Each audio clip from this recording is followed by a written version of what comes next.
So we just had our meeting with our art director, Mark Gorner. Here's a paint over he did of Geo, and what I like about this is that you could clearly differentiate different material types. So that just means that when we go ahead and we have to add in all these little details, which is quite a few, we should have a clear idea of what everything is. You could tell what's metallic from hard plastic from cloth.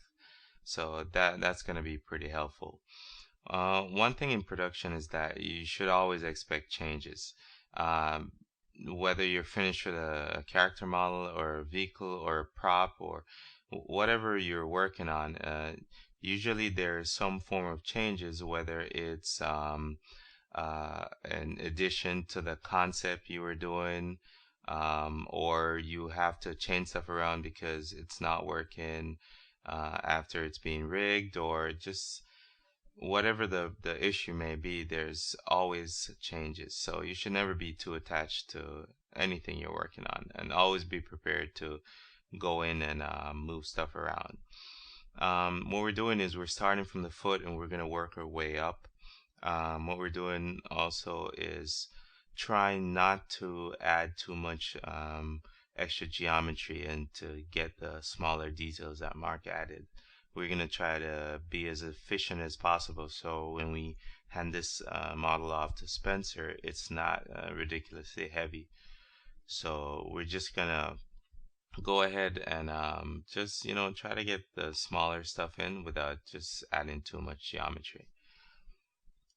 So yeah, we're just gonna go ahead and just continue just getting the basic form in. Um, and this is fun, it's like we already have a basis for our model. We have the toe, we have the foot, we have the arm, we have the whole body. Now we're just adding the little stuff. So basically all the changes we're doing are smaller stuff, with the exception of I guess the pants, where we're gonna have to do a lot more. We're gonna have to move a little bit more of the topology around, and maybe one piece in the upper body. But for now, it's just small stuff.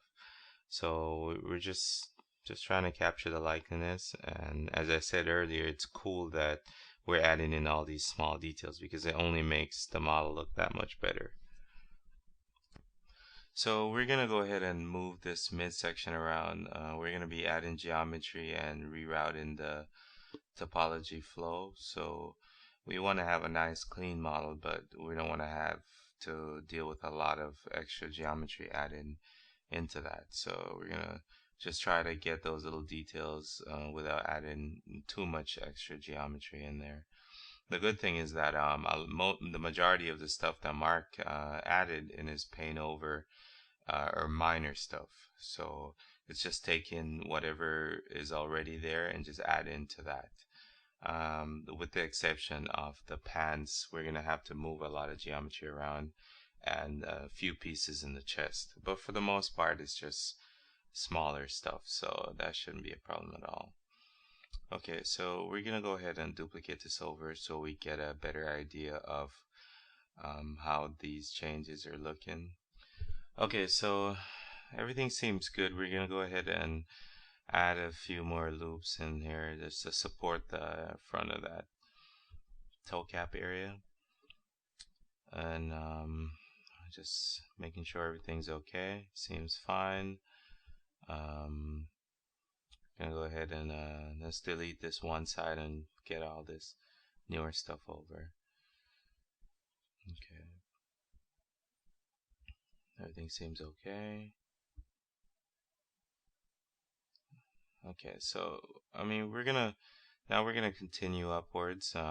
Here's a back, and we have just a few extra little changes to do, a few extra little pieces of geometry. There is some slight changes on the heel of the boot, and then we're just gonna work our way from the back and just go up.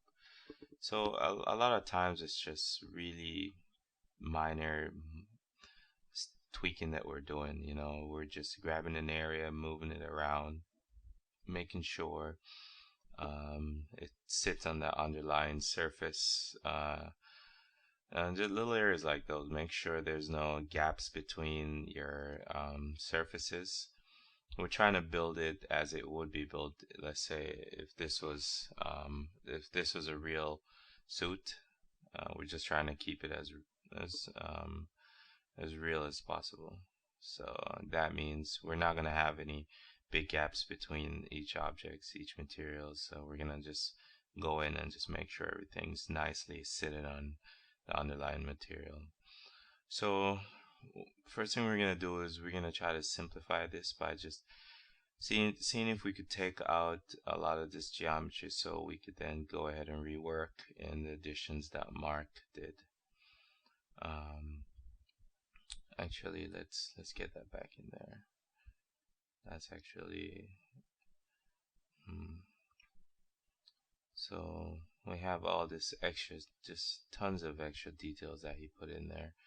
So that we could leave that strip in there, and that's not gonna hurt us. So maybe we're gonna need a loop in the middle just to make that not seem as flat.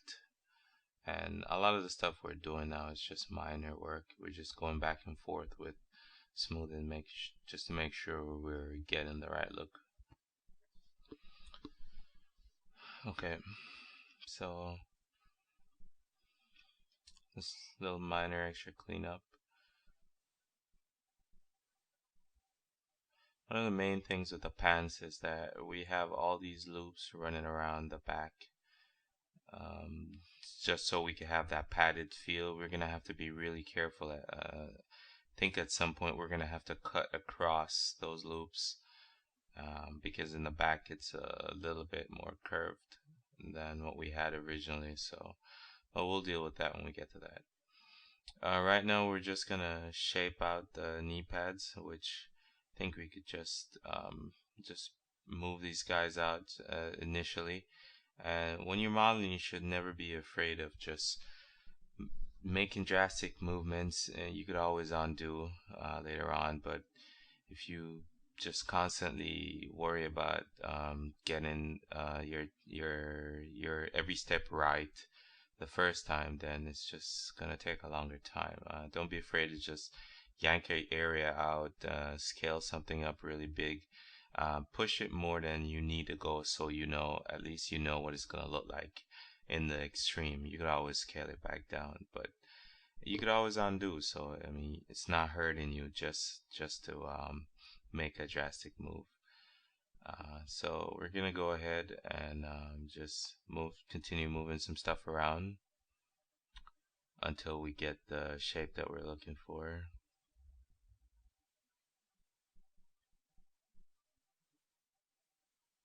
And again, we have quite a few items with a lot of supporting edges that we just have to be careful about moving around too much. So we're gonna go ahead and just wrap this up and move on to the pocket area.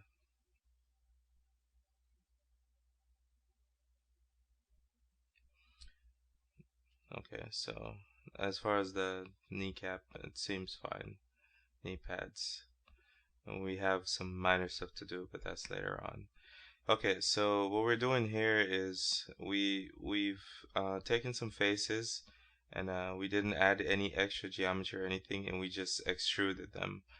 Right now it's just to get a feel for the size of the pockets and how much we want it protruding. Um, we're gonna slowly work our way at it, just to get that a more natural look. But right now we're just blocking in the basic shape. We opt for making it a part of the pants simply because it'll just have a better seamless integration from the pants to the pockets instead of making it a separate object and then just having it just be stuck on there. So we're just gonna work our way and add in some geometry, extra loops, and support some edges, and try to get that natural feel of the pocket. Try to get in some of the sagging feel and just wrinkled up areas. Right now it's just a perfect cube on his leg, pretty much. So we're just gonna work our way at that. Okay, so we're just continuing with this pocket area.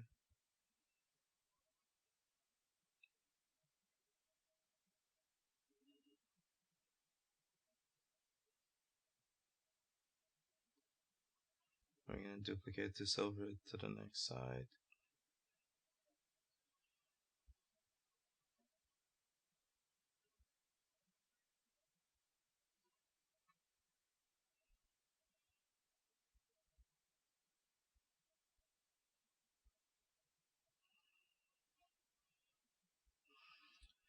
Okay, so seems to be coming along. We're just gonna continue just going back and forth, making sure everything seems to be the same, lining up. We still have the flaps to do on top of the pockets. Let's get some support in for this. So when we go ahead and smooth it, we don't have it caving in on itself. Okay, so that seems fine. Okay, so let's go ahead and just keep refining this pocket area.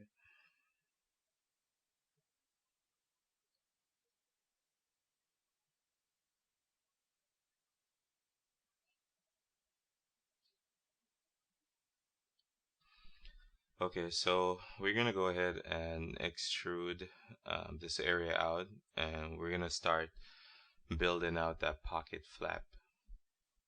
You're gonna notice that there are tools that we're constantly using over and over, and insert edge loop, smooth, so you could see what your model is gonna look like. We're just using the same tools over and over and over, so it's really good that we have these tools on our hotkeys so that we don't have to worry about constantly going up to the menu. So same thing we do for anything that you're gonna model is we initially just do a rough block of what we want the shape to look like. So we just drag all these polys out just to give just a rough shape of that pocket flap. And then we go in and we start refining and cleaning up and making sure it's smooth as okay. Right now it doesn't look like it's actually sitting on top of that pocket. So what we're gonna do is we're just gonna go ahead and add some supporting loops and move some loops around and make it feel more natural. So we're gonna just go ahead and start doing that right now.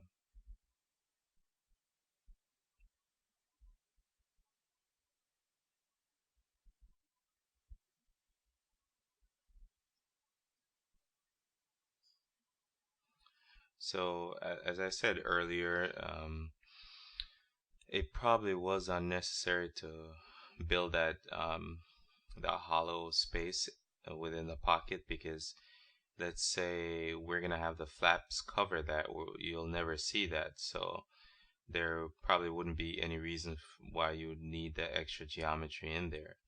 The reason why I built it out is after we build this pocket and duplicate it on the other side, what we're probably gonna what we could do is we could break it up and not make it symmetrical. So we may have one part of the flap bending, just curling up in a way where you can actually look in and see the inside. And that's why we actually went in and build out the inside of the pockets. But the rule of thumb is if you're not gonna see it, don't build it in there.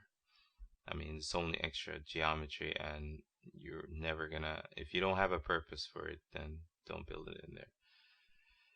Okay, so we're gonna go ahead and just add these. Instead of adding the buttons on as separate objects, we could just add them right in here in the pockets. I mean, they're small enough not to be noticed, just needed to be extruded out. Okay, so, and a lot of this is gonna get also once we take this as ZBrush, we'll have some fun just, painting in around the pockets and giving it a more wrinkled, natural look. Okay. Okay, so we're gonna go ahead and save our file so we don't lose any work if we get a crash. You may notice that that patch at the bottom of the pocket, we also have it on the shoulder area. What's really useful is reusing any geometry, especially as small as this. Saves a lot of time instead of just going ahead and rebuilding it out. It's such a small item that you could just duplicate it from a different part of your model and alter it and have it be something totally new without wasting any time building a new piece of item. So that's always a good thing to do. Just repurpose whatever you can. It just speeds up things a little. Okay, so we're gonna just take a look at this image right here, and we're gonna start to move move some loops around in the pants. I'm gonna just for now we're just gonna make sure that everything's fit in right over the knee pads, and we're gonna then go in and just change the topology a little bit so it just aids what we're gonna be doing.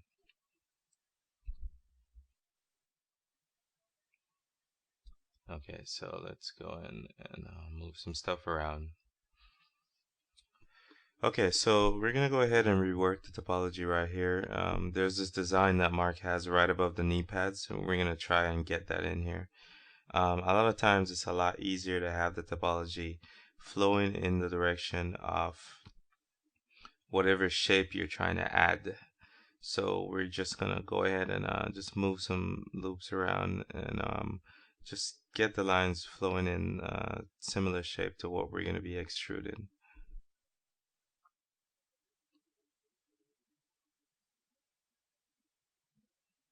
Just gonna line these guys up a little bit more. Okay, let's get rid of this triangle that's right in the middle. And we're gonna leave this for now right here. We just need to get the shape in. Um, you may notice there's a few triangles in here. I'll either go back in and make those quads, or if it really isn't in an area where there's going to be any deformation issues, especially I know that there's going to be a subdivision applied to this model at render time, so I mean that triangle is going to be turned into a quad anyway. So but I usually try not to have, or just have a few, or try not to have any at all. Okay, so we got this shape in there, and we're just gonna continue and see if we could get the rest of the changes in.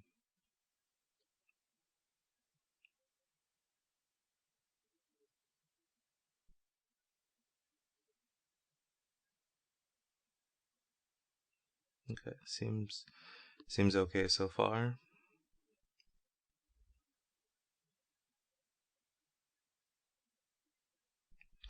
Okay, so we're gonna go ahead and use the create poly tool and add this little clamp-like piece of object right underneath the knee pad. And it's one of the many things that Mark added to his paint over, which I think is great because the more the more smaller items you have, it's just creates a lot more interesting things to look at when you look at the model. So I think that was a good call on Mark's part. You may notice we first thing we did was deleting the face and the back, since we're gonna have this flushed right against the pants and the knee pad. We're just gonna go ahead and delete that unnecessary face. That's always a good habit to have, where you have objects and there's not unnecessary geometry behind something that's not going to be seen. Okay, so we went ahead and duplicated this over, and we're just going to move this in place. And again, it's a simple object, and the sole purpose is just for eye candy, pretty much. So we're going to move this in position and just continue fleshing out the little details.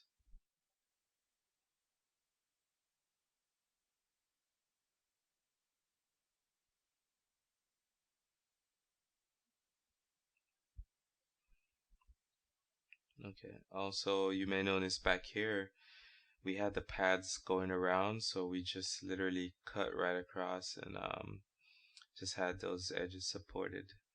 I'm not too sure. I'm not too sure if these are enough loops as far as deformation goes. So I'll after Spencer gets a hold of this, he'll let me know if it's good or not. We're gonna go ahead and save this and just continue working. So right here, we're gonna take out. We have the pads from the side of the legs going all the way up, but Mark added in a little design to the side, which you're gonna see in a couple of minutes. So because of that, we're gonna just go ahead and reduce the loops going around here. So that's gonna make the padding stop flushed with the pockets, and then we're gonna go in and we're gonna actually add in a little circular design that Mark drew in also. And again, that's just for it's just a visual cue just to break up the surface, and I think it'll make it look a lot better. So we're just selecting the loops. Now we've taken out the pad. The loops that we just deleted were the ones I placed in there to support the pads, which went all the way up to the waist. So we're just gonna go ahead and move some stuff around. Actually, we should go ahead and connect those. There's a loop that just ends. We'll go ahead and finish these up in a second. Right now, we'll just focus on more important parts first. So everything seems to be okay. So let's just go ahead and continue these loops across.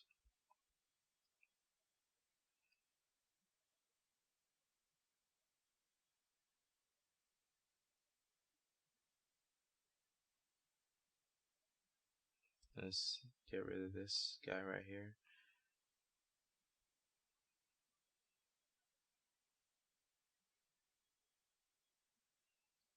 And so now we could proceed to just cleaning this area up so we could get that design in. And I'll generally, when I'm working, I'll bounce around, not too far, but I'll start in one area and I'll just make sure all my outer supporting loops are being changed also. Okay, so we're just gonna add the little detail that Mark added into his paint over. So as you can see, we just basically we just went in and took those four faces, extruding them out, brought up the middle edges, and we got this circular extrude. So we're gonna go ahead and continue extruding those to support the just to get a sharper edge, and we're gonna keep supporting it out because the design calls for like a more intricate shape. So we'll just continue extruding and adding edge loops in there until we get the bevels right.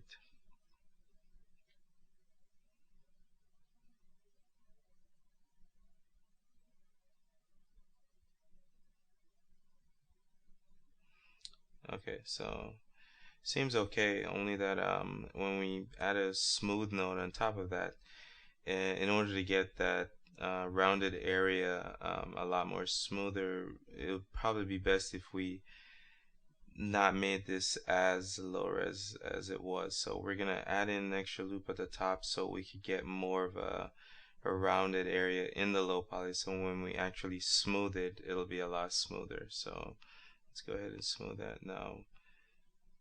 Now it's a lot more round with just having one smooth approximation on the geometry. Okay, so so that seems fine.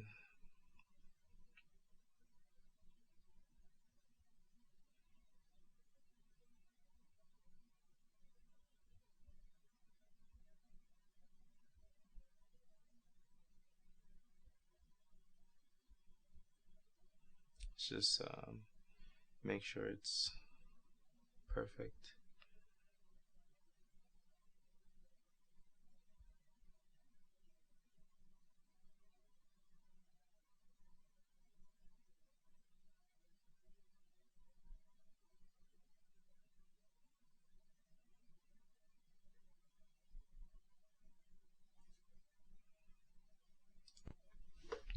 Okay, so we're just making sure this area is cleaned up.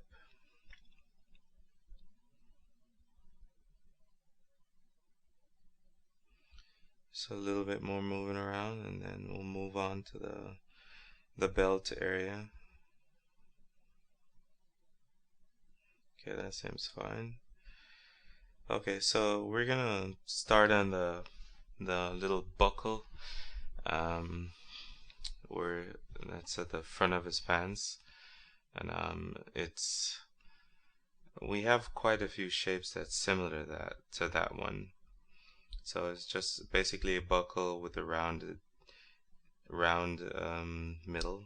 So that again, that's just one of the many minor changes that Mark added. So we're just gonna go ahead and just get in the supporting lines and making it look as close as to what Mark drew as possible.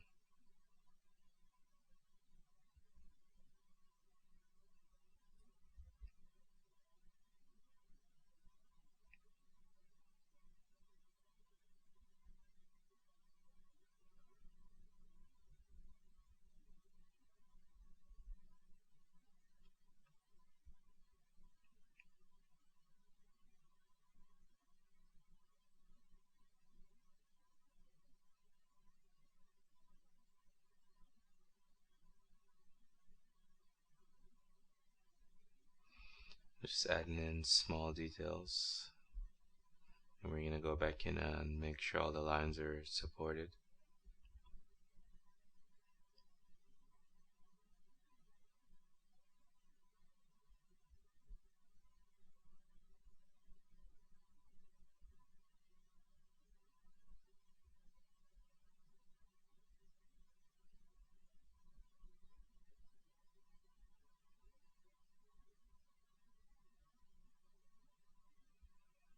Okay, so and here we have just continuing.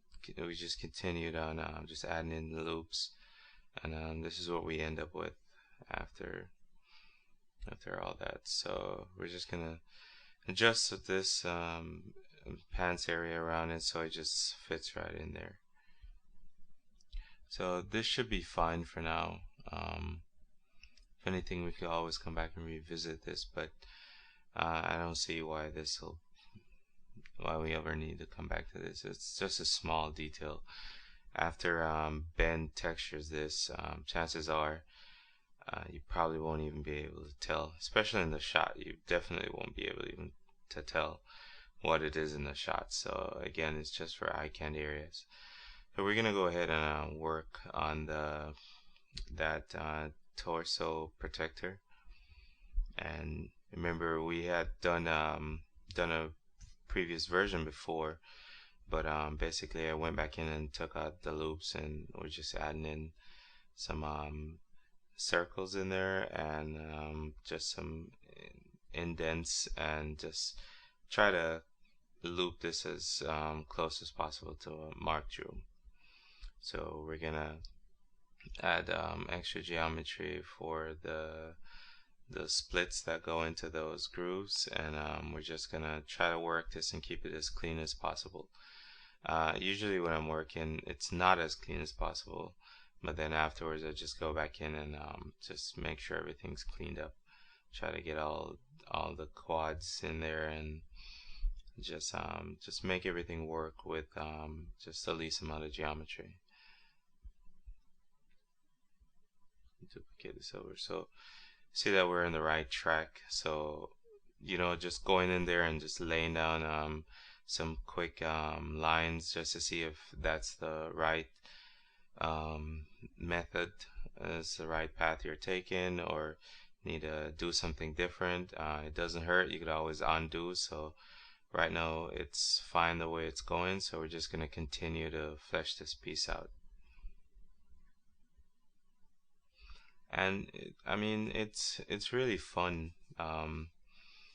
Topology sometimes could be a lot of, it could be demanding. It's like a maze sometimes. You never know, um, how you have to run your edges in order to get the shape that you want, especially if if it's on the lines of a subtler shape. You sometimes it just poses a lot of problems, but it could be challenging and fun. Just trying to build that object as efficient as possible, and having it look like the actual model that you're trying to make. So here you see we went ahead and just duplicated a existing object that we had a little bit lower in the scene, and instead of creating a cylinder from scratch and going in and then putting it in there, we just duplicate what we already have and just start from there. Saves us a lot of time.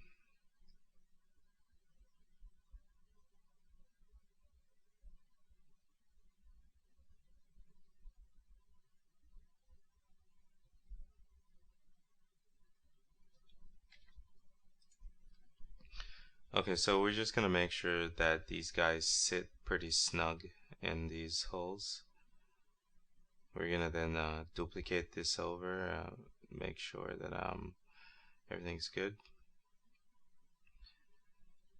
So here's the chest area. What we did was we have this ribbed look that we have to do, so we went ahead and just we made a couple more loops in between what we had, and just had it running in the shape that we want this ribbed surface to pop out. So we're just gonna go ahead and extrude this, and then from there we're just gonna start supporting the shape.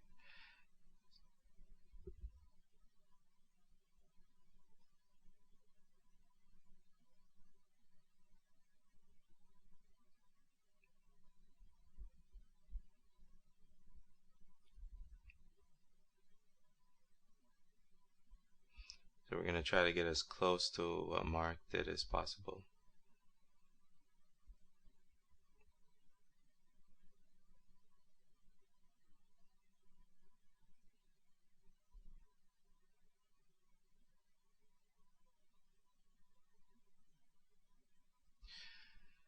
One thing with just going in and selecting a lot of faces and doing an extrude and scaling that, you do notice that a lot of times it's not scaling evenly across your object, especially if you have, let's say for instance in this case, it's a curved pattern that we have on the chest, so we actually have a little intersection going on in the bottom of the chest that we're gonna have to go back in and just not a lot of work, just move it around, clean it up a little bit, so you'll see that in a second. We're also gonna go in and extrude this also, just to get an extra loop going around so we could get a better shape. It just catches a bevel a lot better. So let's go ahead and see what it looks like after this and give it a smooth.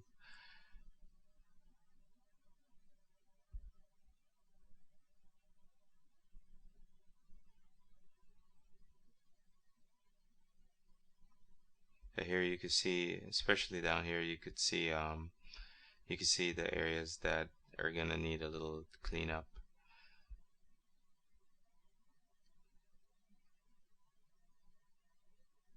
So it's not that bad, so we could actually just grab those points and move them over.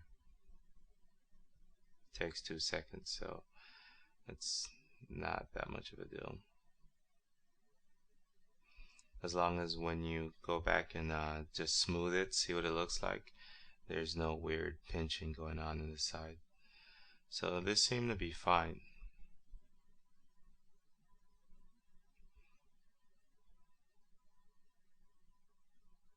And again, just add in the extra little details. It just catches your eye and adds that much more to the character. So we're gonna go ahead and move on to the back. And also, this is also one of the detailed area that Mark changed around again for the better. So what we're gonna do is we're gonna just be careful how we move stuff around, and we're just gonna try our best to again get as much detail in as possible.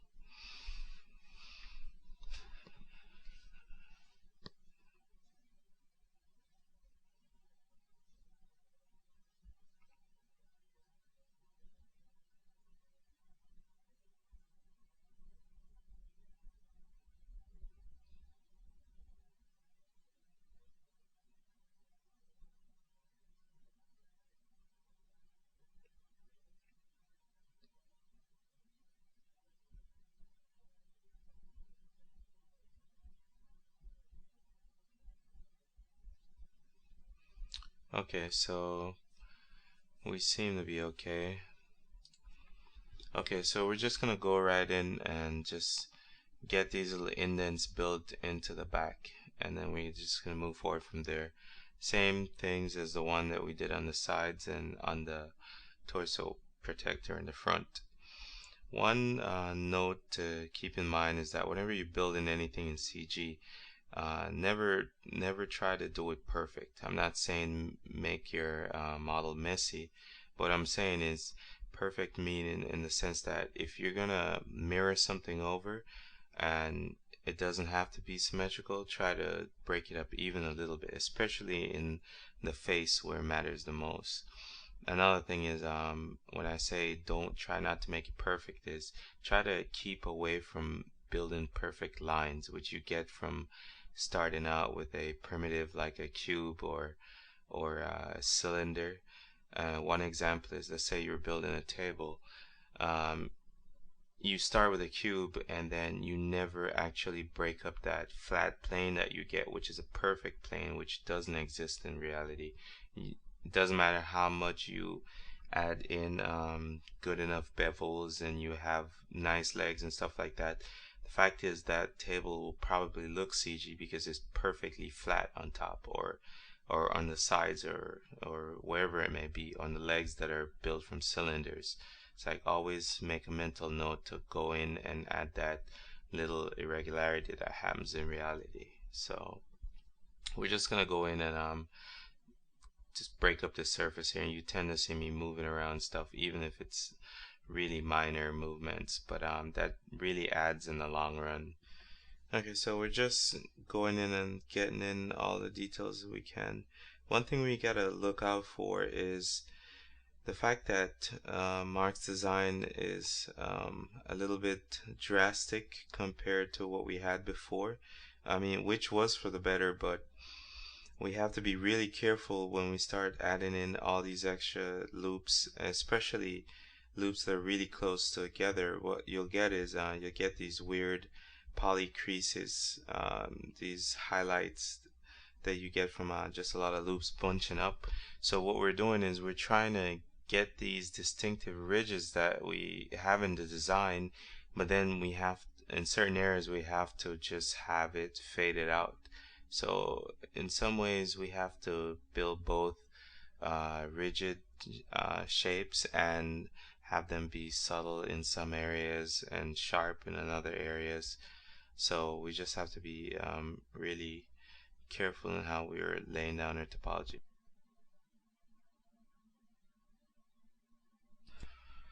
Okay, so right around the indents, they just seem too flat. So what we're gonna do is we're just gonna add an extra loop in here, and we're just gonna just pop this out, just so you could see this area a lot better.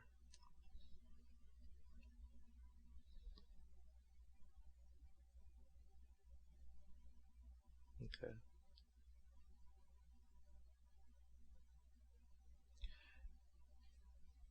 Okay, we're gonna go ahead and just duplicate this guy over. Just mirror this guy over, and that's our back plate so far. Okay, so basically, we just went ahead and continued doing what we were doing just before. We just went up to the right above that plated area. We did the same thing we did on the chest, just added our loops and just extruded until we got that to look like what we're doing. We also went ahead and added those, we changed around the little clips that holds the straps together, these guys. And we went ahead and added a gun onto his chest. Okay, so I mean, our gun is basically the same principle as any other thing we've modeled hard surface in the previous chapters. Start out whether that's with a primitive shape, um, that little trigger area is made up of just like toruses and cubes, and the barrel is a cylinder just shaped, and then added all these loops to support the edges. So that wasn't too bad going in and doing all the changes marked it. As I said, I like the character and the changes that he did, so I'll be looking forward to just seeing what this looks like later on.